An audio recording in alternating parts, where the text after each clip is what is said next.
An eye on that as well. The Chief McKenna King, it finally kind of feels like we're in the rock bottom of the August heat. It's finally here. Yeah, it's just hot. It's gross. We've got another day of it as we get into tomorrow, but we do have some rain on the way, so that is good news. Most of us will start to see some of that shower activity pick up as we get into the middle of this week. Tomorrow, it's isolated chances, and we're just bringing the heat. Once again, that heat advisory is extended into tomorrow. This will be for feels like temperatures as high as 107 degrees. Anywhere you see that orange shading, that is that heat advisory, and it's in effect for much of the midsection of the country. And in fact, I want to give you a look at some of those temperatures out across the region as we head into tomorrow afternoon. So take a look at this. 101 for Fort Worth tomorrow, feeling like 108.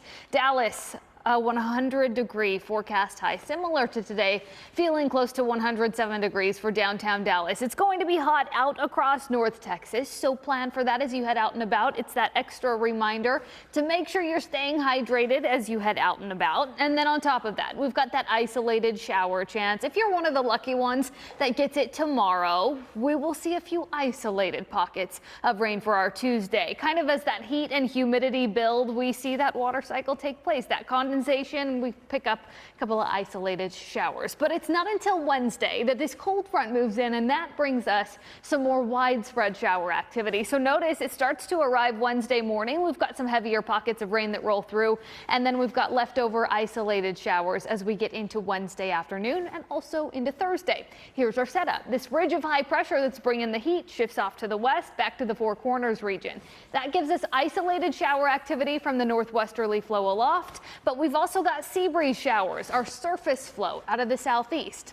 This cold front provides just enough lifting to give us that more widespread rain as we get into the middle of the week. We will take what we can get. It clears up pretty quickly, but take a look at that.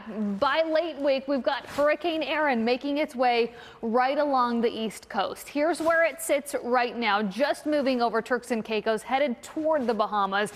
Now a Category 3 storm, and I want to show you the track of Erin as we get through the middle of this week. So a very strong major hurricane pushing close to the Outer Banks of North Carolina. Still is a very strong storm, but a weakening Category 3. In fact, may even be dropping to a Category 2 storm as it starts to approach the Outer Banks. That does bring a storm surge risk to parts of North Carolina and also places like Bermuda. But truthfully, this is a better case scenario for the United States and for Bermuda as it kind of splits that difference. It'll just cause some pretty poor weather for those regions as we get through the end of this week.